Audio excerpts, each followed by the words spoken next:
Peter Lorimer died in 2021, and what they didn't tell you about his complicated life after football might shock you. While most remember him as Leeds United's legendary Hotshot and Thunderfoot, the man who became the club's all-time leading goalscorer with 238 goals from 705 appearances, had a much darker side that emerged long after he hung up his boots. Born in Scotland, Lorimer made his Leeds debut at just 15 years and 289 days old, a record that still stands today. His thunderous right foot became the stuff of legend during Don Revie's golden era. The power in his strike was so ferocious that opponents, goalkeepers and spectators spoke of it with a mixture of awe and terror. Don Revie himself described it as a special skill that was uncoached and generated purely by his follow-through, leaving defenders with no chance to react. Teammates like Johnny Giles said he was the only player besides Bobby Charlton where you'd back a 40-yard shot to find the net. This wasn't just hyperbole. Lorimer's raw power provided a devastating counter-narrative to the dirty Leeds stereotype, while players like Billy Bremner and Norman Hunter were known for their tenacious tackling and physicality. Lorimer's identity was built on pure, unadulterated goal-scoring ability. His explosive shooting helped Leeds win 2 First Division titles in 1969 and 1974, the FA Cup in 1972, the League Cup in 1968, and 2 Intercities Fairs Cups in 1968 and 1971. Despite these victories, the team's history was also defined by heartbreaking near misses, including being runners-up in the league 5 times and losing 7 different cup finals. The most painful was the 1975 European Cup final against Bayern Munich. But here's where things get twisted. In his autobiography, Lorimer described his beloved manager Don Revie as a manoeuvrer, manipulator and planner like a mafia boss. This wasn't just a throwaway insult or simple condemnation. Lorimer painted a picture of a controlling leader who demanded absolute loyalty while using questionable methods to maintain power over his squad. The apparent contradiction becomes clear when examining Lorimer's other comments about Revie. He acknowledged that Revie fostered a powerful sense of community, stating that the team's ethos was built on loyalty and that we all fight for each other.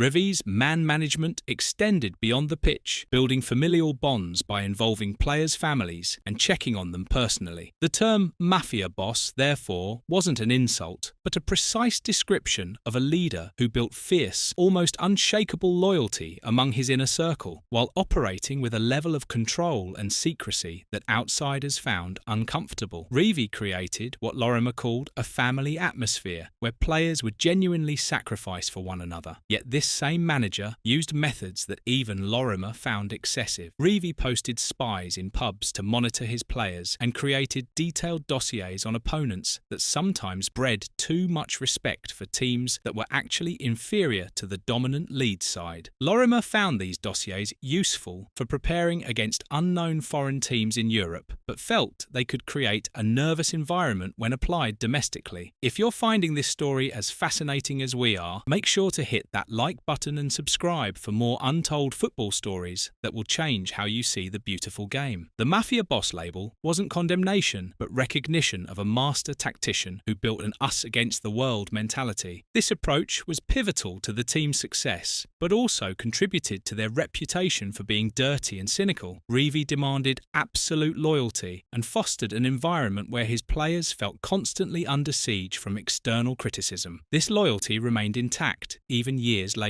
When the film The Damned United depicted Revie's successor, Brian Clough, and his brief, ill-fated reign at Elland Road, Lorimer expressed genuine concern that the movie would vilify the former players. Clough had notoriously accused them of being dirty and cheating to achieve their success. Lorimer and his former teammates were keen to set the record straight, insisting that there was never any plot by the players to get him out, and that Clough's failure was simply because they couldn't give him the same level of commitment they had reserved for Revie. This public defence of his former teammates demonstrated that despite his critical appraisal, Lorimer's institutional loyalty had remained completely intact. Even more shocking was Lorimer's eventual falling out with his legendary teammate Billy Bremner. These two had been foundational figures in Revie's squad, with Bremner as the tenacious, red-haired midfield dynamo and Lorimer as the primary goal-scoring threat. Their shared history was best encapsulated by one of the most painful moments in the club's entire history. During the 1975 European Cup final against Bayern Munich, with the score locked at 0-0, Lorimer scored a powerful volley that was controversially disallowed due to an offside decision against Bremner. This incident, which saw Bremner pushed into an offside position just before the shot, became a symbol of shared injustice that still hurts fans today. The moment served as a powerful testament to their deep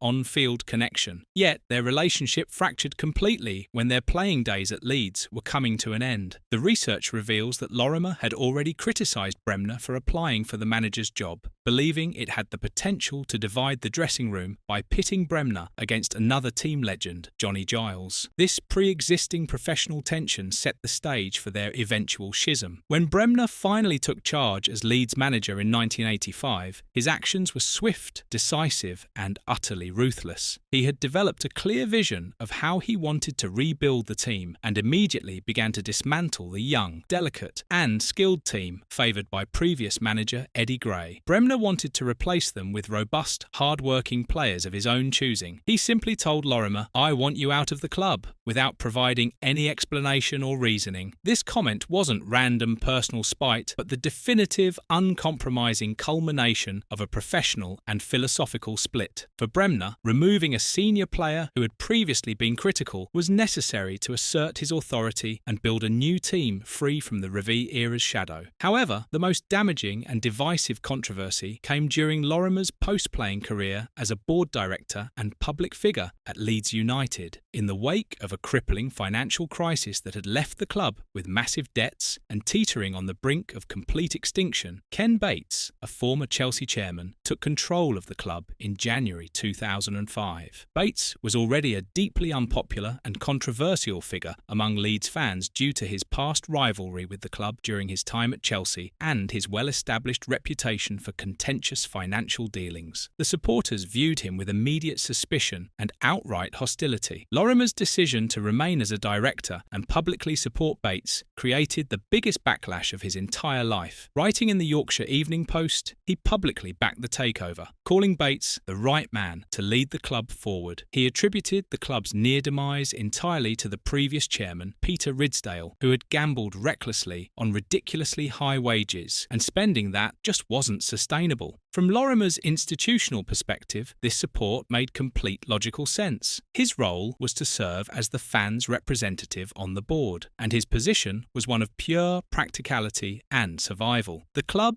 was in a terrible financial state, and Bates was perceived by him as the saviour who could stabilise the cash flow and prevent the club from being relegated to the third division. But the fan base saw the situation through a completely different lens. They viewed Bates as a symbol of the very corporate, opaque practices that had led the club to financial ruin in the first place. Supporters were deeply suspicious of his offshore ownership companies and his public dismissal of protesters as morons. They saw him as everything wrong with modern football, while Lorimer's loyalty was directed toward the institution of Leeds United as a functioning football club. The fans' loyalty was directed toward its soul, its identity, and its values. In their eyes, Lorimer wasn't just defending a man they despised, but was actively serving as a spokesman for a regime that seemed to operate completely against the club's traditional identity. His newspaper columns became lightning rods for fan frustration and anger. Here was their former hero,